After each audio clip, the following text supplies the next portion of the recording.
Hello everyone, আজি আমি আৰু এটা PYQ series লৈ আহিছো CSET ৰ বাবে যত আমি কিছুমান mathsৰ question solve কৰিম যেবিলাক 2022 আৰু 2023 মানে যোৱা দুটা বছৰত APSC যিকেটা CSET ত mathsৰ question আহিছে আমি হেকেটা solve কৰিম আমি অলৰেডি বহুত কেটা কৰি আছো আপোনালোকে গুটেখিনি চাব বিচাৰিছিলে যদি descriptionত লিংক দিয়া থাকিব গুটে প্লেলিষ্টটো চাই লব পাৰে আজি আমি mathsৰ কেটামান question solve কৰিম আৰু আৰম্ভণিতে কম আমি question বিলাক স্পিডত solve কৰিম PYQ এটা আভাস দিবৰ বাবে কিন্তু কোনবাই যদি থিওৰি খিনি বেছি ভালদৰে পঢ়িব বিচাৰে তেনেহলে আমাৰ কোৰ্সটো জয়েন হৈ লব পাৰে যত মই CSET ৰ কমপ্লিট ডিটেইলছত বুজোৱা আছে প্ৰথম প্ৰশ্নটো আৰম্ভ কৰিছো a man walks 6 km to north then turned right through 90 degree walks 8 km then turns south মানে ডাইৰেকশন এটা কোৱেশ্চন হয় ঠিক আছে তো ইয়াৰ কাৰণে আমি প্ৰথমে এটা বস্তু আমি সদায় জানিব লাগিব এটো হল এটো কি এটো চাৰি সীমাত যে লিখো এফালে ইষ্ট এফালে ওয়েস্ট এফালে নৰ্থ এফালে সাউথ ঠিক আছে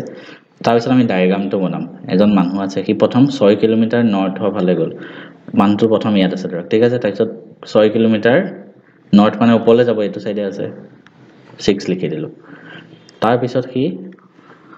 ৰাইট টাৰ্ন ললে এটা বস্তু চাব আপুনি এফালে যদি গৈ থাকে আপোনাৰ হাতখন কোনটো সাইডে থাকিব আপুনি নিজে ভাবক এফালে গৈ থাকিলে হু হাতখন ৰাইট হু হাতখন এটো সাইডে থাকিব তো হি ৰাইটৰ ফালে 90 ডিগ্ৰী মুভ কৰিলে মানে এটো ৰাইটত এন 1 কিলোমিটাৰ গল এখিনি ধৰক 1 কিলোমিটাৰ ঠিক আছে পয়েন্ট এটো পালে তাৰ পিছত কি হল দেন এটা মানুহজন এফালে মুভ কৰিলে হি টাৰ্ন সাউথ এবাৰ সাউথৰ ফালে গল সাউথ এফালে তললে আছে তো সাউথ গল এন 3 কিলোমিটাৰ খোজ কাইলে 3 মানে ধৰক ইমান মান হ'ব এই গুটেখিনি যদি 6 হয় ইমানখিনি ধৰক 3 হ'ব তাৰ পিছত এফালে মুভ কৰি আছে এবাৰ তাৰ পিছত এগেইন হি টাৰ্ন ৰাইট থ্ৰু 90 ডিগ্ৰী এটা আপুনি নিজে ভাবক আপুনি যদি এটো সাইডে মুভ এফালে মুভ কৰি থাকিলে ৰাইট হ্যান্ড এটো সাইডে থাকিলে হয় এফালে মুভ কৰি আছে তো এতিয়া আপোনাৰ হু হাতখন কোন ফালে থাকিব আপুনি নিজক ইমাজিন কৰি চাওক হু হাতখন আপোনাৰ এফালে থাকিব হয় না নহয় তো এফালে হি 4 কিলোমিটাৰ আহিলে তো এফালে হি 4 কিলোমিটাৰ আহিলে আধা আহিব ইয়াৰ আৰু এটা ষ্টপ কৰিলে আমাক সুধিছে how far is he now from the starting point মানে এটো starting point আছিল এটো end point এই দুটাৰ মাজৰ distance টো লাগে আমি ভালকে এটা ডায়াগ্ৰামটো ড্ৰ কৰিম আহক প্ৰথম এটো মোৰ ডায়াগ্ৰাম ইমান ঠিক নহয় ঠিক আছে ভালকে ড্ৰ কৰিছো এটো হল 6 ঠিক আছে তাৰ পিছত হি 8 কিলোমিটাৰ গল 8 তাৰপিছত আহিলে 3 তাৰপিছত এফালে আহিলে আধা 4 আমাক এখিনি ডিসটেন্স লাগে আমি ডায়াগ্ৰামটো আঁকি ললো ধৰক এটো এ এটো বি এখিনি এটো সি এটো ডি এটো ই এটো এফ ঠিক আছে তাৰ পিছতে আমি এটা কেনেকে উলিয়াম চাব আমাক লাগে এখিনি ডিসটেন্স এই গুটেখিনি 6 হয় ঠিক আছে এই গুটেখিনি হয় 6 আৰু এখিনি হয় 3 এখিনি যদি 3 হয় এখিনিও 3 হ'ব এখিনি যদি 3 হয় এই গুটেখিনি টোটাল 6 আছে আধা হল 3 তো বাকি 3 ইয়াত থাকিব ঠিক আছে নেক্সট এনেকে যদি মই চাও এখিনি হল 4 আৰু এই গুটেখিনি 8 তো বাকি কিমান থাকিল 4 খিনি এখিনি হ'ব ন তো এতিয়া 4 4 মিলি 8 হ'ব তো আমি এটো উলিয়াব লাগে আমি কি পালো যে এই বস্তুটো মই উঠাই আনিছো এই গুটে পোৰশনটো বি ডি সি এটো 3 এটো 4 এটা জনে আমাৰ ক্লাস কৰিছে কি পুতুকটা লগতে কৈ দিব পাৰিব এটো आंसर 5 হয় বুলি অপচন আছে 5 মই তোমালোকক শিকোৱা আছে মই দুনিয়াকে বস্তুটো বুজাই দিছো এটো হল পাইথাগোৰাছ থিওৰেমত পঢ়ি আছে ঠিক আছে সমকোণী ত্ৰিভুজ হয় লম্ব প্লাস ভূমি স্কয়াৰ মানে BC square plus BD square equal to CD square তো ইয়াত 4 স্কয়াৰ প্লাস 3 স্কয়াৰ কৰি দিওক এফালে CD টো উলিয়াব লাগে CD স্কয়াৰ কিমান হ'ব এটো যোগ কৰিলে 25 পাব তো CD হ'ব √25 মানে 5 কিন্তু আমি দুনিয়াকে মই লাষ্ট এটা সাগে PYQ সেশনতো কৈছিলো কেটামান পাইথাগোৰাছৰ ট্ৰায়াড থাকে 3 আৰু 4 যদি হয় অতিবস্তু সদায় মানে এটো 5 এ হ'ব ঠিক তেনেকে 6 আৰু 8 যদি হয় সদায় 10 এ হ'ব 12 আৰু 5 যদি হয় 13 এ হ'ব সদায় ঠিক আছে তো এইবিলাক বস্তু শৰ্টকাট হয় এইবিলাক আমাৰ কোৰ্সত শিকাইছো মই এই কোৰ্সটো কথা যে কৈ আছো এটো এতিয়া বৰ্তমান সময় 399 হৈ আছে পিছত এটো দাম বাঢ়ি যাব পাৰে টপিক ওয়াইজ ম্যাথছ ৰিজনিংৰ ক্লাস পাব আপুনি ৰিডিং কম্প্ৰিহেনশন পাব এইখিনি বস্তুই আহে সিসেটত তো 30 ডেজ 30 ক্লাস কমপ্লিট বস্তু খতম আপুনি ধুনিয়াকে জিএস পেপাৰ প্ৰিপাৰেচন কৰি থাকক বাকিখিনি মোৰ ওপৰত এৰি দিয়ক নেক্সট এটা কোৱেশ্চন চাও x plus 2y equal to 2x plus y x square by y square চাও x plus 2y equal to 2x plus y x খিনি এফালে লিখো y খিনি এফালে লিখো x টো এফালে লৈ গলো কি হ'ব 2x এটো x আছে -x হ'ব এসো y টো এফালে লৈ গলো এফালে 2y আছে এটো -y তো x equal to y therefore x square by y square কিমান হ'ব x আৰু y সমান হয় তো x square y জায়গাটো x লিখি দিব পাৰো কাটিলে 1 হ'ব ইমান easy next question A and B starts working in opposite direction A আৰু B আছে opposite direction ত গৈছে A ধৰক এফালে গল B ধৰক এফালে গল ঠিক আছে A covers 3 km and B covers 4 km A 3 km B 4 km then তাৰ পিছত কি হল A turns right and walks 4 km A turns right and walks 4 km মানে রাইট টু তো এফালে হ'ব ওকে সরি এফালে হ'ব while B turns left B left to turn কৰিব and walks 3 km তো প্ৰত্যেকজনে মানে নিজৰ স্টাৰ্টিং পইণ্টৰ পৰা কিমান ডিসটেন্সত আছে এই ডিসটেন্স লাগে এই ডিসটেন্স তো এই অলপ আগত আমি যোনটো বস্তু কৰি আহিলো এটো মুখত এতিয়া আপুনি কৰিব পাৰিব 3 আৰু 4 থাকিলে এটোটো এটা সমকোণী ত্ৰিভুজ হ'ল পাইথাগোৰাছ থিওৰেম তো 5 হ'ল সেম বস্তুটো ইয়াতো এটো 3 এটো 4 তো এটো 5 দেখিছে এটো কাৰণে আমাৰ কোৰ্সটোত আমি শৰ্টকাট বিলাক শিকাও next question a garden is 24 meter long and 14 meter wide মানে এখন গার্ডেন আছে যোনটো ৰেক্টেংগল আকাৰৰ হয় আয়ত অসমীয়াত কোৱা হয় আয়ত L এখিনি L এখিনি B L মানে লেংথ B মানে ব্ৰেড দৈৰ্ঘ্য আৰু প্ৰস্থ আৰু ইয়াৰ কালি হল L * B ঠিক আছে ফৰ্মুলা আমি ক্লাছত পঢ়িছো এটা L আছে 24 মিটাৰ B আছে 14 there is a path of 1 meter wide outside the garden along its side ঠিক আছে তাই মানে কি কলে if এটা path লাগে 1 মিটাৰ বহল যোনটো outside the garden along its side আছে মানে 1 মিটাৰ বহলটো 1 মিটাৰ আৰু বাহিৰত লাগে ঠিক আছে মানে ইমান মানত ধৰক এটা আমাক এক্সট্ৰা পাথ লাগে যোনটো বহলটো 1 মিটাৰ ঠিক আছে আমি এই বস্তুটো এনেকৈ লিখিব লাগিব মানে এটো সাইডে থাকিব লাগিব along its sides কৈছে ন 1 মিটাৰ বহল তাৰ মানে আমি 1 মিটাৰ কি কৰিব লাগে বাহিৰত এটা পাথ বনাব লাগে অকল এটো সাইডেও নহয় এটো সাইডেও এটা 1 মিটাৰ বাহিৰত আহিব ওপৰৰ ফালেও আহিব 1 মিটাৰ এনেকুৱা টাইপত আহিব মানে সব ফালে 1 মিটাৰ আমি মানে বহল কৰি দিব লাগে তো আলটিমেটলি আমাৰ ডায়াগ্ৰামটো মই যদি ভালকে আঁকো ঠিক আছে মই এটো সাইডে আঁকিছো এটো অৰিজিনালটো আছিল যত আমাৰ 24 আছিল লেংথ ব্ৰেথ আছিল 14 মিটাৰ তাৰপিছত বাহিৰত আমি 1 মিটাৰ বহল কৰি দিলো সব ফালে এটো 1 মিটাৰ বহল কৰি দিলো এফালে 1 মিটাৰ বহল কৰি দিলো এফালে 1 তো আলটিমেটলি আমাৰ ডাঙৰ সাৰ্কেলটোৰ কাৰণে টোটাল লেংথ কিমান হ'ব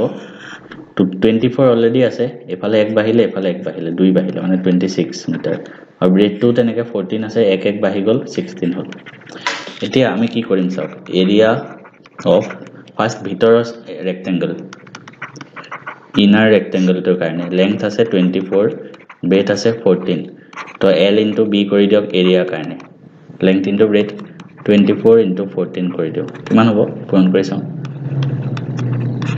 96 24 6 3 336 ঠিক আছে centimetre square okay sorry centimetre না হয় মিটার দিয়া আছে মিটার স্কয়ার দেন আমি এরিয়া অফ আউটার যোনটো আছে এরিয়া অফ লার্জ যোনটো রেক্টেঙ্গল আছে ডাঙৰটোৰ কাৰণে লেংথ কিমান পালো 26 মিটাৰ ব্ৰেথ আছে 16 মিটাৰ তো এৰিয়া হ'ব 26 * 16 তো এটো পূৰণ কৰি চাওঁ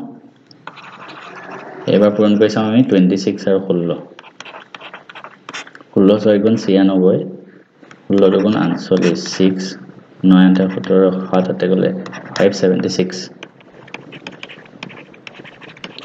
ঠিক আছে 576 আমি পালো সরি এটা বস্তু মই ভুল আছে 16 দুগুণ 32 6 1 416 হ'ব সরি তো 416 তো আলটিমেটলি আমাৰ উলিয়াব কি লাগে এখিনি পাৰ্ট এই এক্সট্ৰা পাৰ্ট খিনি এখিনি এৰিয়া কিমান হ'ব আমি ডাঙৰটোৰ পৰা যদি এই ভিতৰখিনি কাটি দিওঁ বাহিৰৰখিনি পাৰ্টটো পাই যাম বাহিৰৰ পাৰ্টটো মানে পাথটো তো আমি এৰিয়া অফ দা পাথ কিমান পাম মাইনাস কৰি দিলে হল ডাঙৰটোৰ পৰা সৰুটো 416 - 336 416 minus 336 যদি কৰো 6 over 6 গল 0 41 over 30 80 তো 80 পালো আমি মিটাৰ স্কয়াৰ পাথটোৰ এৰিয়া তাৰ মানে এৰিয়া অফ পাথ কিমান পালো 80 মিটাৰ স্কয়াৰ ঠিক আছে দেন আমি কি কৰিব লাগে path is to be constructed with square marble tiles of 10 cm into 10 cm এতিয়া আমি কৰিব লাগে যে মাৰ্বল টাইলছৰ পৰা এই পাথটো মানে বনাব লাগে আৰু এটা টাইলছৰ এৰিয়া মানে টোটাল পাথটো ধৰক এইখিনি ঠিক আছে আমি এটো পাৰ্ট বনাব লাগে আৰু ইয়াত আমি সৰু সৰু টাইলছ লগাম স্কয়াৰ সাইজৰ এটা টাইলছৰ এৰিয়া এটো হয় ইয়াত কিন্তু এটা বস্তু আছে ইয়াত সেন্টিমিটাৰ আছে ইয়াত মিটাৰত আছে আমি যিকোনো এটা ইউনিটত নিম তো এটো মিটাৰ টু সেন্টিমিটাৰ নিম 80 ইনটু মিটাৰ স্কয়াৰ মানে মিটাৰ দুটা আছে তাৰ মানে 80 ইনটু 1 মিটাৰত কিমান সেন্টিমিটাৰ 100 সেন্টিমিটাৰ আকৌ এবাৰ 100 পূৰণ হ'ব দুটা আছে ন সেন্টিমিটাৰ স্কয়াৰ হৈ যাব তেতিয়া নেক্সট যোনটো স্কয়াৰ টাইলছ আছে তাৰ এৰিয়া উলিয়াও 1 স্কয়াৰ টাইলছৰ এৰিয়া স্কয়াৰৰ এৰিয়া কিমান মই শিকাইছিলো L স্কয়াৰ মানে 10 into 10 মানে 10 স্কয়াৰ মানে 100 সেন্টিমিটাৰ স্কয়াৰ ওকে therefore চাওক এটা টাইলছৰ এৰিয়া হয় 100 সেন্টিমিটাৰ স্কয়াৰ আমাক কভাৰ আপ কৰিব লাগে ইমানখিনি এৰিয়া তো এটায়ে 100 সেন্টিমিটাৰ স্কয়াৰ এৰিয়া কভাৰ কৰিব ইমানটো কাৰণে কিমান লাগিব আমি হৰণ কৰি দিও 80 into 100 into 100 এটো টোটাল এৰিয়া আৰু এটাৰ কাৰণে 100 লাগে তো 100 এ 100 কাটা গল বাকি থাকিল 80 into 100 নে 8000 তো 8000 টাইলছ লাগিব মজা কোৱেশ্চন হয় অলপ বহুতখিনি নতুন কনসেপ্ট আপোনালোকে শিকিব পাৰিছে হয়তো নেক্সট কোৱেশ্চন এটো আমাৰ ক্লাছত মই দিছো ধুনিয়াকে বোথ এন্ড স্ট্ৰীমৰ কোৱেশ্চন হয় বেছি ডিটেইলছত মই বুজাই নাথাকো কাৰণ মই অলৰেডি থিওৰি পঢ়োৱা আছে আপওয়াৰ্ড জাৰ্নি মানে সুতৰ বিপৰীতে গৈ আছে ঠিক আছে সুতটো এফালে গৈ আছে নাওখন এফালে গৈ আছে তো আপওয়াৰ্ড হলে u ইকুৱেল টু কি আছিল b - c আছিল নাওৰ ডিসটেন্স মাইনাস কাৰেন্টৰ নাওৰ স্পীড মাইনাস কাৰেন্টৰ স্পীড আৰু ডাউনওয়াৰ্ড হলে একেলগে যায় সুতৰ লগে লগে তেতিয়া d equal to b + c লিখিছিল ঠিক আছে ইমান ডিটেইলছত বুজাই থকা নাই মই বুজাই দিছো আপোনালোকক এটা কৈছে যে both speed of a boat in still water 10 তাৰ মানে b আছে 10 still water আৰু speed of the stream মানে c ভ্যালু দিয়া আছে কিমান 6 আমাক লাগে ratio of time taken to cover a particular distance in each direction প্ৰত্যেকটো ডাইৰেকচনৰ কাৰণে এবাৰ আপওয়াৰ্ড এবাৰ ডাউনওয়াৰ্ড তো আপওয়াৰ্ডৰ স্পীড কিমান হ'ব b - c মানে 10 - 6 মানে 4 মিটাৰ পাৰ সেকেন্ড আৰু ডাউনওয়াৰ্ডৰ b + c মানে 10 + 6 মানে 16 মিটাৰ পাৰ সেকেন্ড হল therefore টাইম যদি উলিয়াও এটা নিৰ্দিষ্ট ডিসটেন্স আছে ধৰক ডিসটেন্স টু x টাইমৰ কাৰণে ফৰ্মুলাটো কি আছিল চাওক speed equal to distance by time তো টাইম ইকুৱেল টু উলিয়ালে স্পীডটো ইয়া তলত আহি যাব মানে ডিসটেন্স বাই স্পীড তো ডিসটেন্স ধৰক ধৰি ললো x তো x by 4 আৰু এফালে ইয়াত টাইম কিমান লাগিব x by 16 তো আমি ৰেশিওটো উলালে হল x by 4 আৰু এফালে x by 16 লাগিছে x আৰু x কাটা গল কিমান থাকিল 1/4 ওপৰত তলত 1/16 তাৰ মানে 1/16 তলত আছে এটো উল্টা হৈ যাব তো ওপৰত গুছি যাব তো 1/4 * 16 হৈ যাব এটো কাটিলে 4 হল তো 4/1 থাকিলে আলটিমেটলি এনসাৰটো হ'ব 4:1 ঠিক আছে স্পিডত কৰি দিছো কাৰণ মই ধুনিয়াকে এইবিলাক বস্তু কৰোৱাই আছে ক্লাছত নেক্সট এটা আছে the average weight of a 15 boys and 10 girls is 38.4 kg if the average weight of a boys is 40 kg average weight of girl কিমান হয় মজা কোৱেশ্চন হয় এটো সব লৰা আৰু ছোৱালী ঠিক আছে 15 average weight of boys is 40 kg এটা লৰাৰ কেজি মানে এটা লৰাৰ ওজন কিমান হয় 40 কেজি হয় therefore 15টা লৰাৰ কেজি কিমান হ'ব 15টা বয়জৰ ওজন কিমান হ'ব 15 * 40 এটাৰ যদি 40 কেজি হয় এভাৰেজ ওয়েট বল লৰাৰ তো 600 কেজি এটো টোটাল লৰাৰ ঠিক তেনেকে ছোৱালী ধৰক এজনী ছোৱালীৰ কেজি আমি x ধৰিলো ছোৱালী কেজনী আছে 10 জনী তো 10 জনী কিমান হ'ব 10x এটো ছোৱালীৰ টোটাল আৰু এক দুইটা মিলাই ওভাৰঅল এভাৰেজটো হল 38.4 মানে দুইটা মিলাই টোটাল কিমান হ'ব 600 plus 10x আৰু টোটাল তেতিয়া দুইটা মিলে কিমান নাম্বাৰ আছে এভাৰেজ জনে পঢ়িছে এইবিলাক ধুনিয়াকৈ কৰিব পাৰিব তাত পঢ়াই দিছো টোটাল নাম্বাৰ 15 গৰাকী ল'ৰা 10 গৰাকী ছোৱালী মানে 25 ঠিক আছে তাৰ মানে কিমান আছে আমাৰ ইফালে 600 plus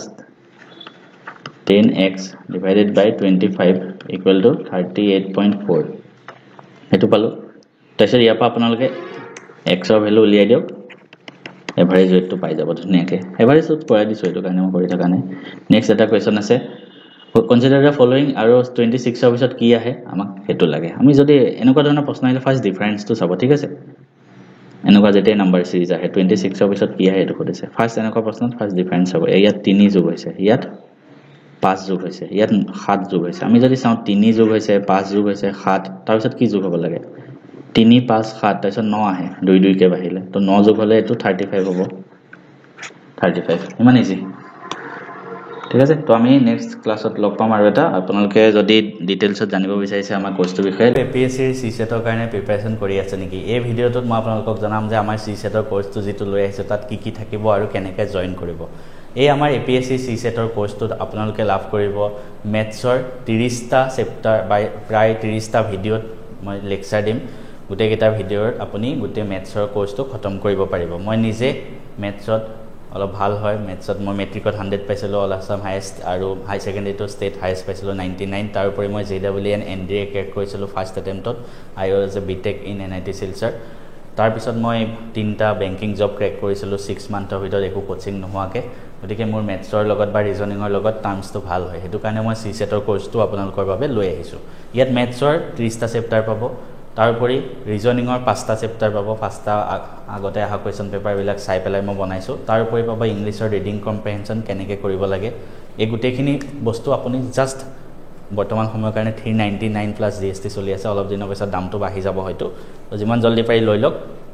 এই ভিডিওটো যদি পিছত চাই আছে তেতিয়া হয়তো দামটো বাঢ়ি যাব পাৰে তো বৰ্তমান সময়ত আজি ভিডিওটো মই বনাই আছো 5 তাৰিখে তো আজি সময়ত দামটো কমি আছে তো এতিয়া লৈ ল'ব পাৰে ভিডিও কোৰ্সটো কেনেকৈ ল'ব ডেসক্ৰিপচনত মই লিংকটো দি থৈ দিম তাত গৈ আপোনালোকে ক্লিক কৰি জয়েন হ'ব পাৰে বা আপুনি মেথছ এণ্ড ফিজিক্স হাব এপটো আমাৰ ডাউনলোড কৰিব এই এপটোতে পাব গোটেইখিনি মেথছ এণ্ড ফিজিক্স হাব এপত গৈ আপুনি কোৰ্সটো পাব ইয়াৰ পৰা এই কোৰ্সটোত মই মক টেষ্ট দিম এই মক টেষ্ট আপোনালোকে চেপ্টাৰ ওয়াইজ পাব মানে পিডিএফ নহয় হা এক্সামত যেনেকৈ কৰিব লাগে টাইমাৰ চলি থাকিব ধুনীয়াকৈ এক্সাম এনভাইৰনমেন্ট লগাই তাত আপুনি ক্লিক কৰি গৈ থাকিব প্ৰত্যেকটো চেপ্টাৰ খতম হ'ব আমি মক টেষ্ট দিম গোটেইখিনি আপুনি পাই যাব তাৰ উপৰি ইউপিএসসিত আগতে আহা সিসেটত যিখিনি প্ৰশ্ন আছে হেখিনি মই আপোনালোকক সলভ কৰি দেখাম কেনেকৈ পৰীক্ষাত কম সময়ত কৰিব লাগে শৰ্টকাট কি এপ্লাই কৰিব লাগে গোটেইখিনি বস্তু আপোনালোকে পাই যাব জয়েন কৰিবৰ কাৰণে মেথছ এণ্ড ফিজিক্স হাব এপত যাওক তাতে গৈ ফাৰ্ষ্টতে পাব what are you looking for এনেকৈ ৰেজিষ্টাৰ কৰিব যদি নাজানে ডেসক্ৰিপচনত লিংক দি থৈ দিম চাই ল'ব তাৰপিছত তাত ক্লিক কৰিলে এপিএসসিটোত ক্লিক কৰিব এপিএসসিত ক্লিক কৰি আপুনি সিসেটৰ কোৰ্সটো পাব তাত পে নাও কৰিব গুগল পে দি পে কৰিব পাৰে ফোন পে দি পেটিএম দি পে কৰিব পাৰে ডেবিট কাৰ্ড দি পে কৰিব পাৰে নেট বেংকিং দি কাৰোবাৰ যদি সমস্যা হয় কিবা মোক কমেন্ট কৰিব খালি এই কোৰ্সটো আপুনি লৈ লওক সিসেটৰ কাৰণে একো টেনচন ল'ব নালাগে মই আছো মই সকলোকে সহায় কৰিম